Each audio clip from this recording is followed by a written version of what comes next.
looks like they're growing compared to yesterday. It was not a good first day for them, but especially off of those Sanhok games, it looks like they may be at the start of something great, something nice, something well. It is going to be a couple more games for them before they can finally start to contend with the top. Honestly, I'm just surprised to see so many new squads up in the top 4, top 5 position. Absolutely. Well, we're headed back on Erangel, last game of the day, as we move from Pomorsk all the way through Yasnaya. And Zampa was asking me what my guess on the circle was today. And you know what? I'm going to say military base. Military base. We haven't had a military base yet. I'm just I'm getting my flip phone out here. I'm going to call PUBG Corp as we all know these things. Oh no, David. He plummets to his death. I wonder what happens with that, as we'll stand by and see if there's any updates. Maybe he's not flush. He just tripped and stubbed his little toe there. So maybe he can get rezzed up and we can avoid the early game issues. But let's see what happens with this circle. We got a couple seconds left. You were talking about wildcard, Cam. Yeah. As you know, I think this is a team that has potential, but they got to work through it. Oh, we're gonna head to Milta. Not quite military, but we're headed towards the water. Lots in play. Well, right now, player 1, they're heading away from Endemic, which, yes, it is towards where the circle is. You can see on your screen right now. Ghost in Milta, dead center. There's a little bit of Sosnovka Island in play, but it's not so much. It's going to be a couple of hard shifts that direction before anyone can confidently say it's going to end on Sosnovka Island. I think right now, eyes are going to be on Ghost and the Rumblers. Historically, those are the squads who come out on top in an initial circle in this position. Generally, it's the Rumblers. They have thrown those games in the past, though, if you recall, from Phase 2. Both those squads, though, are definitely the ones that you need to look at. Ghost currently arriving in Milta, going to easily loot up and then spread likely towards the east. So the Rumblers and Ghost will have the advantage in both small Milta and main Milta, as so that small Milta power and Milta proper, I should say, as Ghost spreading out, getting their loot underway. They want to nail down these compounds ASAP, and you can see Shrimzy is going to be holding on to an important one. We've seen Ghost around this area so frequently. Yeah. And with Shrimzy, he's just going to choose to loot here, as anything he's missing. Oh, nice little level 3 vest there. Anything he's missing, he can be brought along from Milta. So this is going to be a nice start for Ghost and one of the featured teams. Hopefully they can capitalize and turn this into a victory. Yeah, I have heard Ghost complain a couple of times about the loot in Milta. The reason that they told me that they stay here is because of the rotational possibilities outside of the town. But also in a circle like this, it just gives them such an advantage, especially when they push Shrimzy towards that further east location. They do need to watch out for the Rumblers. Rumblers could easily try and press that direction as well because it is, you know, closest towards the center. But Shrimzy was there in a good enough time frame to be able to watch out for everyone else. Looking at the rest of the map tempo, even though Zampa was worried about a military circle, they still have just as far to travel, if not farther, as they have to make their way probably north and up and around. Going to probably come down through Lipovka in the farthest ranging shift they can make and rotate real wide. And it's going to be Vanquish coming down from Kameshki Stalber and Lazarus from Yasnaya. Zenith will have a nice transition from military base, but most pressure cam on the western side. Looking at E United right now, very storied history of looting up around the prison area, and this is going to give them a nice benefit as well. Obviously not as strong as Ghost or the Rumblers, but still that's going to be a number, at least 2 of our featured teams that have a strong position in this first circle. E United have a good opportunity to get the high ground around the prison area, take Pride Rock. Sonics, though, not going to be as easy for them.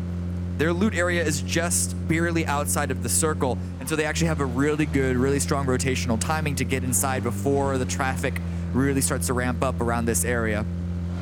You can see them just northwest of E United on the map, just northwest of Prison. Lazarus just above them, leaving Yasnaya. But Genesis also in their vehicles. Should not be surprising at all. These guys basically became the poster child for leaving your loot spot before anyone else. And I think the timings of most of the other squads has increased to match them, but still, I always expect to see them in the vehicles at 4 minimum minutes at the minimum.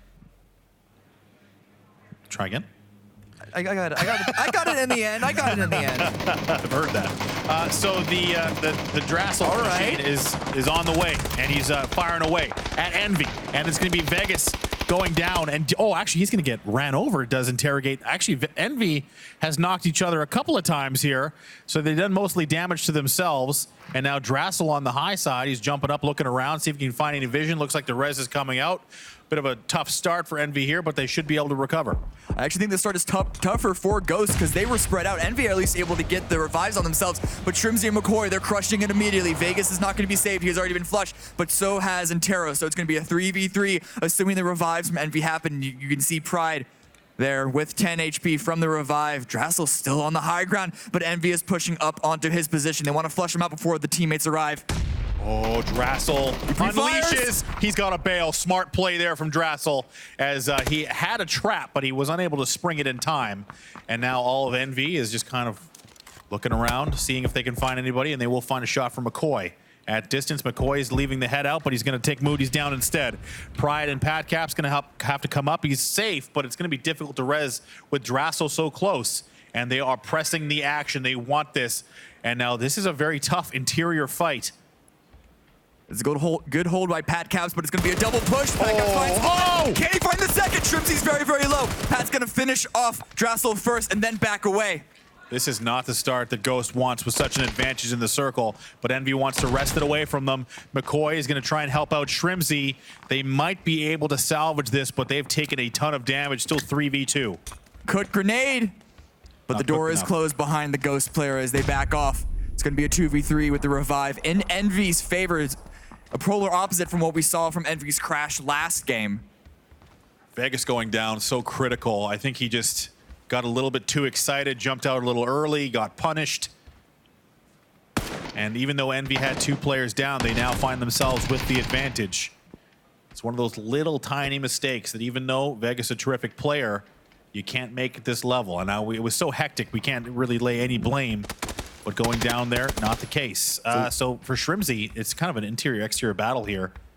Things kind of slowed down with Envy getting position, but not before Shrimsy finds Moody. McCoy's also lying prone, so if Pride vaults into the window, McCoy's going to be there to punish it. But Shrimsy actually jumps out. Pride down to 10 HP. McCoy's going to try and push back onto this, but Pride's just around the corner. Vehicle in his way, able to reload the weapon, but McCoy is able to get him down. Can he get the revive on his teammate, though? It's going to be a rough position, and the push comes out for Pat Caps. Pat Cap's going to find them, and that's going to be Ghost annihilated by Envy.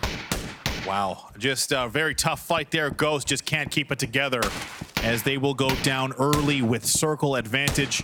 Envy is going to come out battered, but they will come out of that fight with decent circle position. The circle closing wild card low-key trying to make their way in.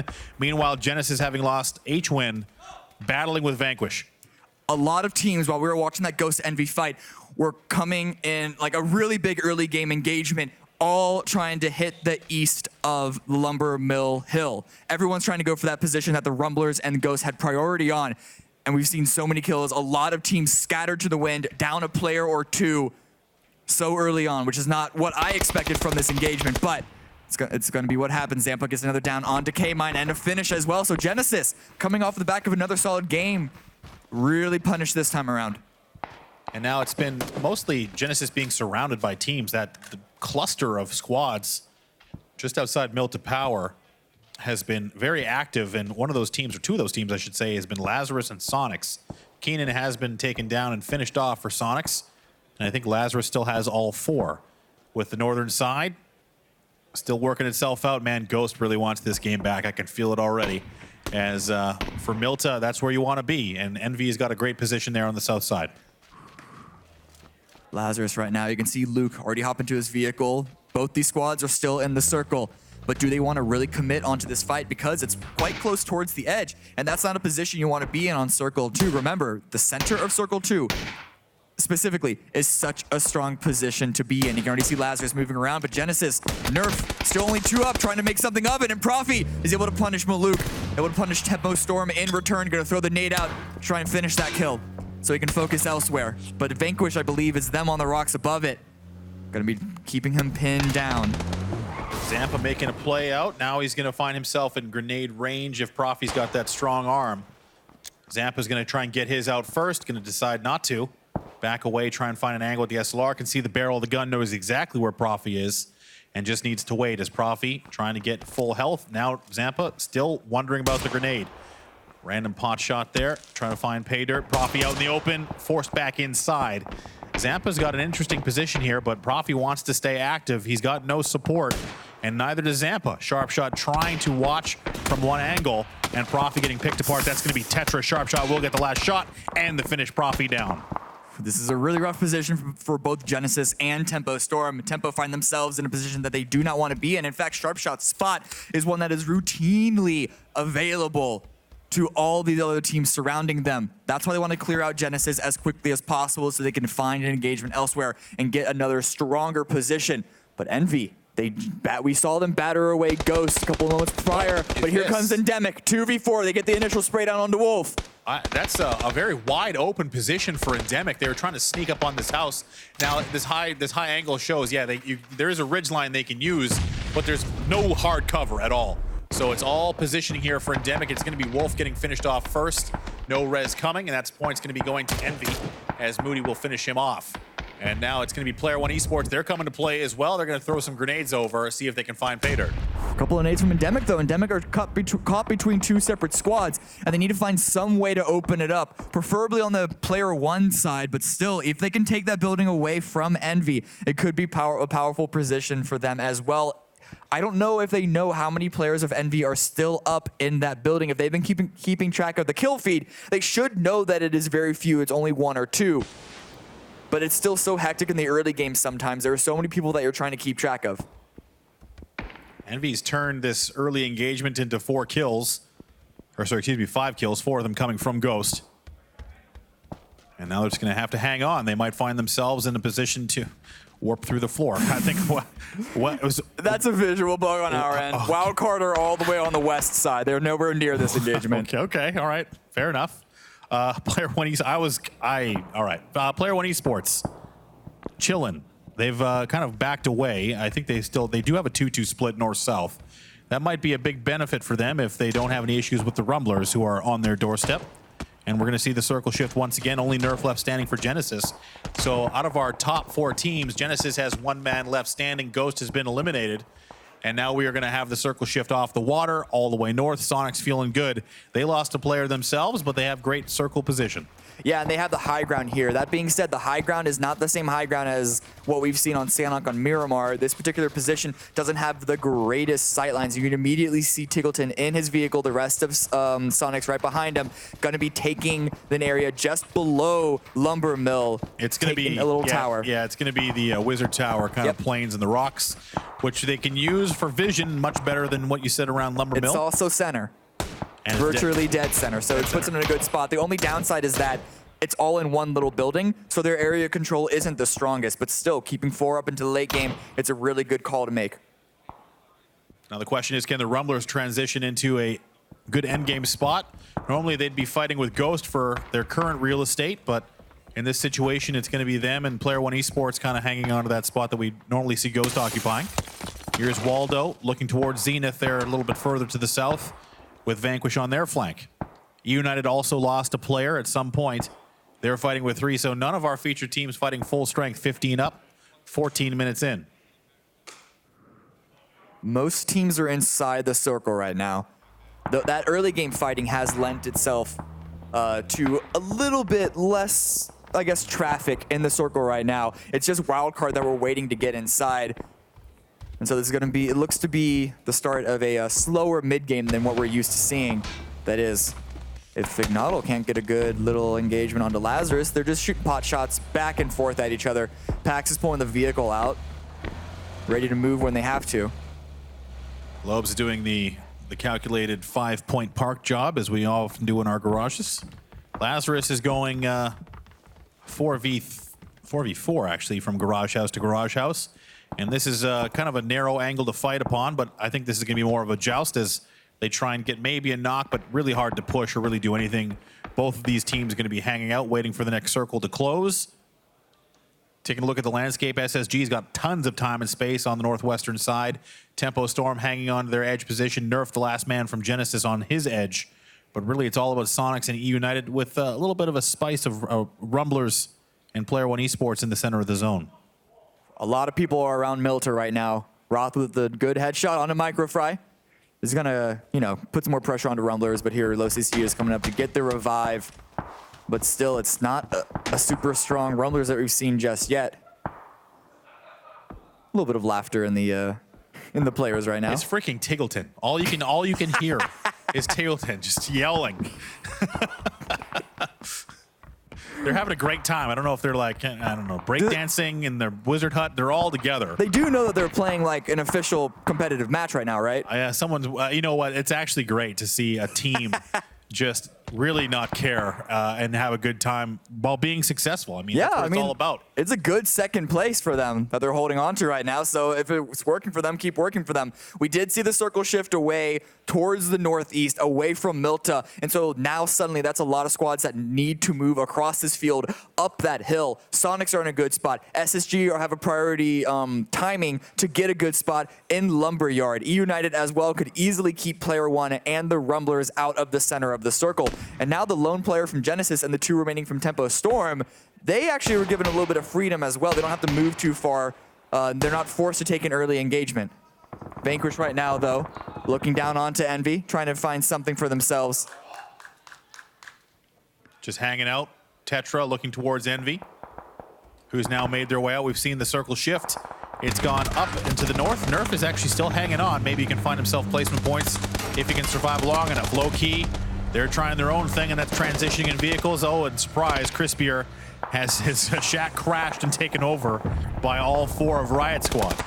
It's the 2017 meta right now where everyone just gets into a vehicle and tries to get into the center of the circle. Sonics are going loud in their position, punishing low key, tearing them apart. That's 2 kills for them already. The 2 remaining, you can see on the left side, holding onto these rocks, trying to look down onto Riot Squad. Riot Squad able to get into the circle, but it's a very, very weak position. No sight lines, no real space for control. Let's see what happens with Lazarus and Space Station as Wooly looks down at the remnants of Low Key. Meanwhile, Lazarus and Space Station getting very close to each other. It looks like the opening kill is going to go to Luke as Wooly just peppers the UAZ with the SKS. Meanwhile, Loeb's going to try and defend, maybe put some smokes down, or just hang on, as it looks like Rello lands a nice grenade, takes down Reno and Tetra.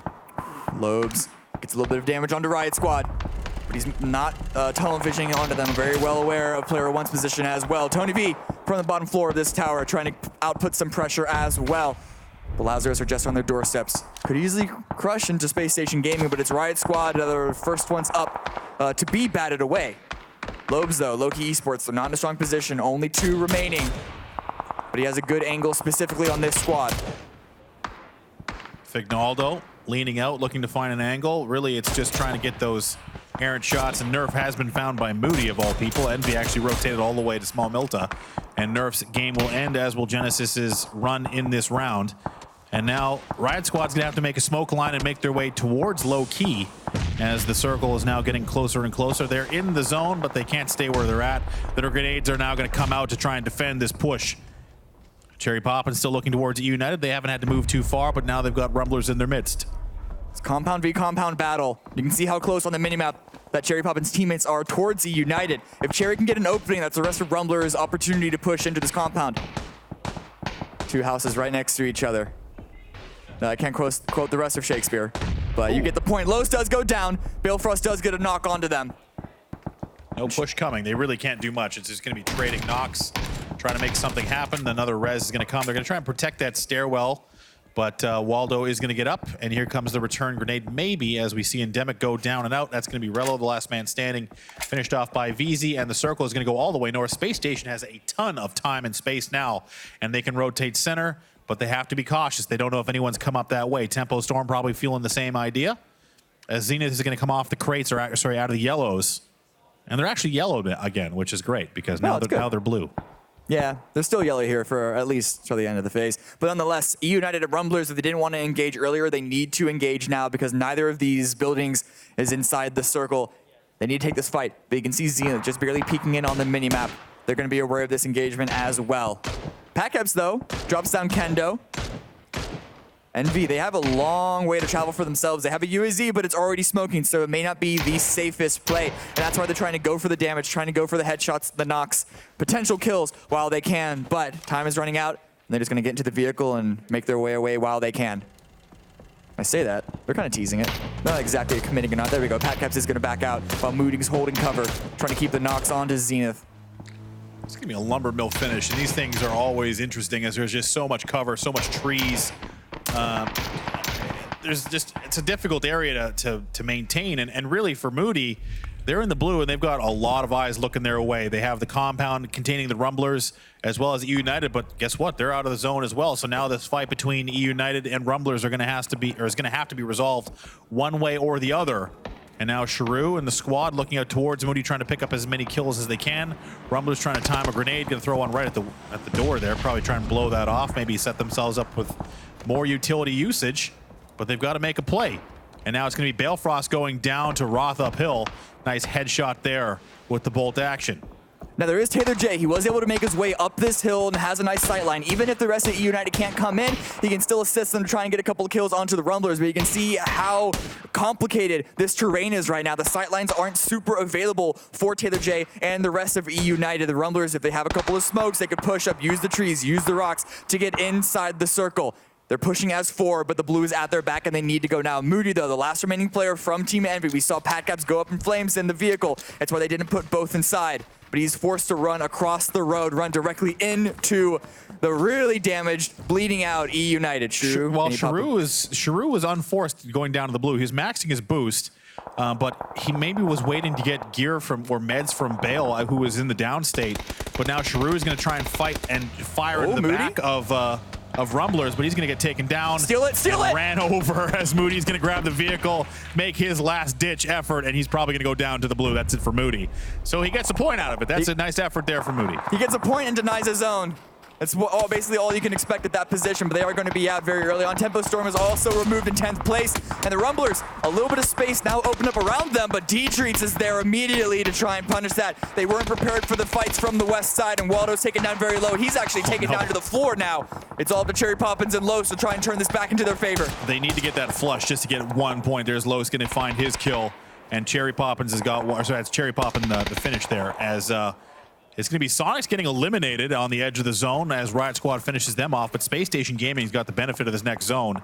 And Rumblers did lose one, and they're going to get another one down as Cherry will get Aguila.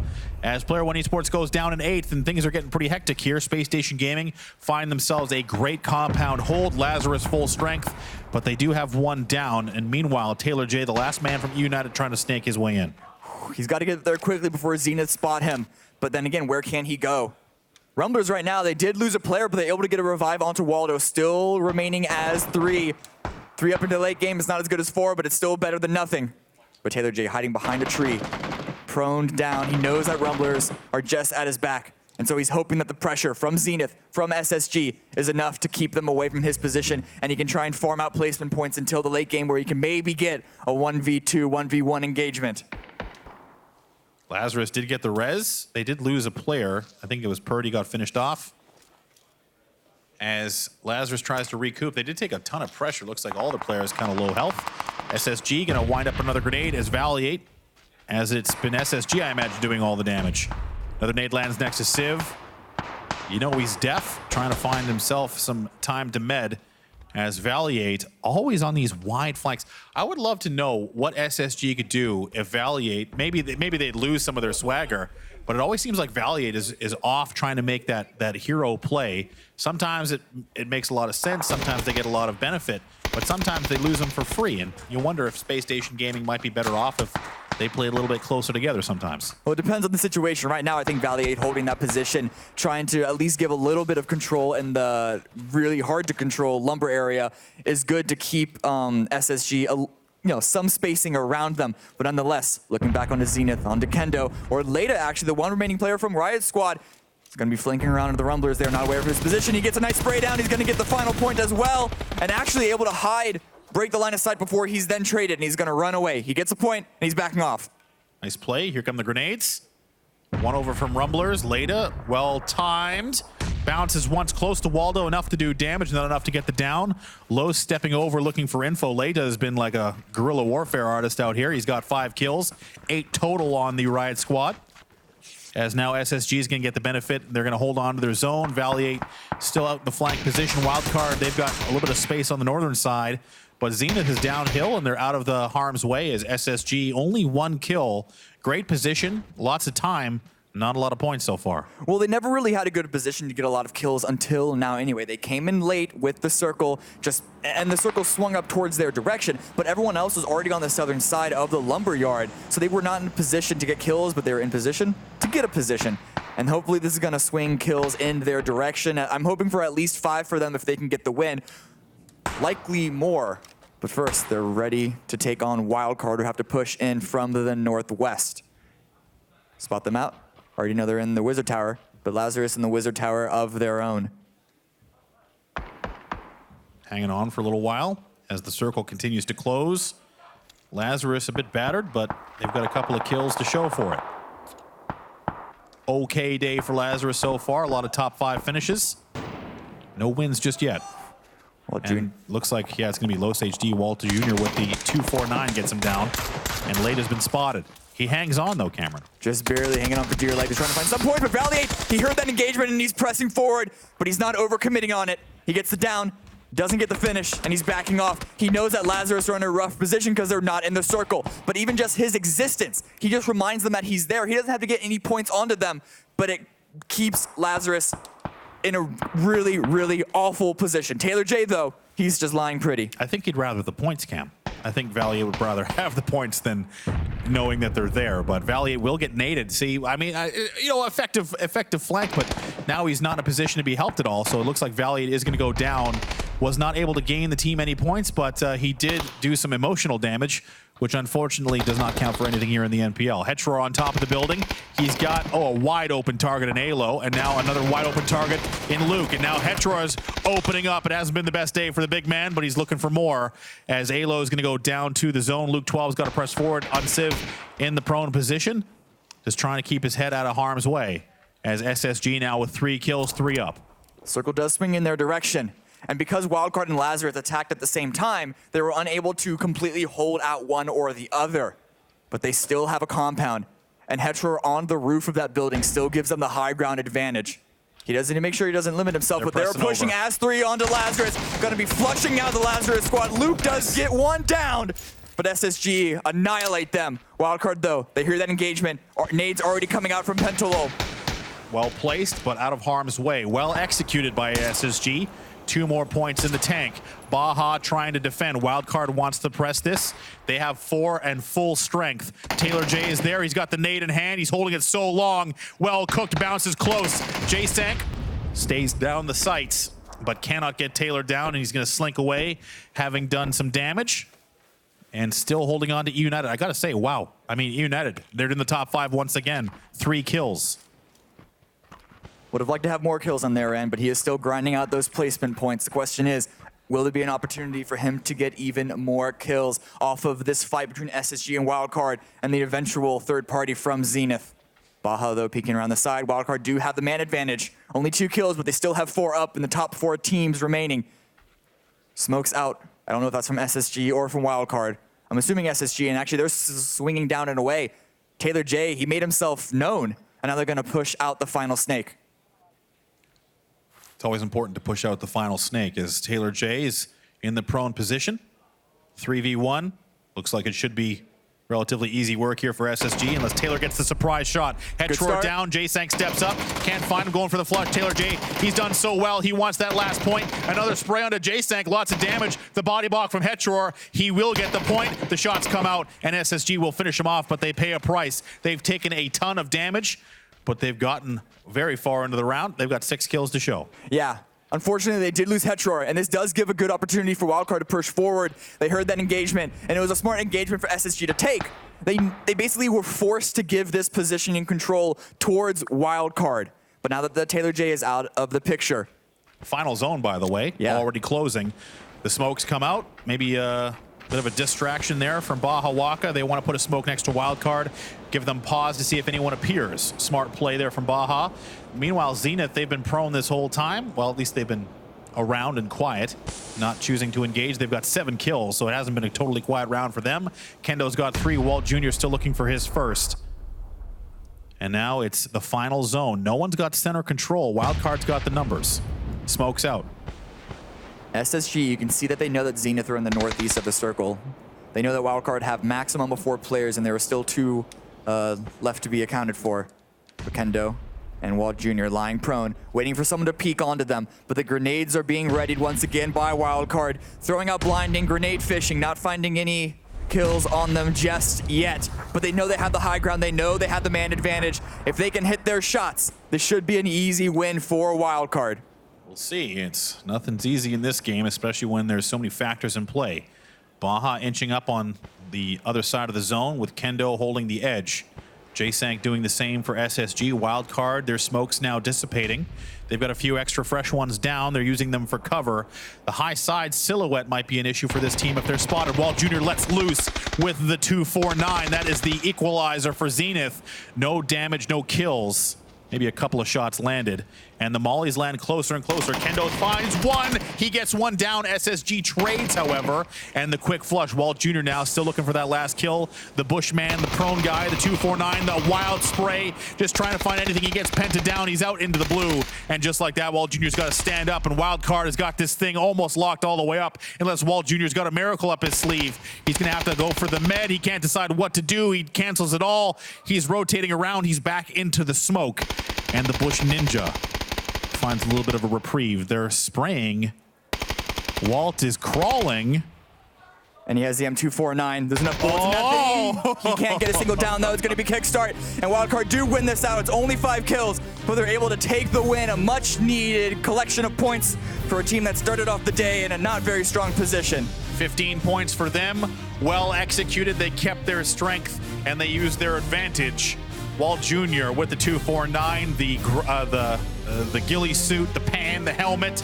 Can't get 1 point, I don't think, unless he snuck one in there in the end. But Zenith, they had their advantage as well. They didn't have anyone pressuring them. But I think SSG played that. That was a hard round for SSG to get to where they were. It was, and they played that end game very, very well. When the circle swung back in towards their direction, that did give them a little bit of a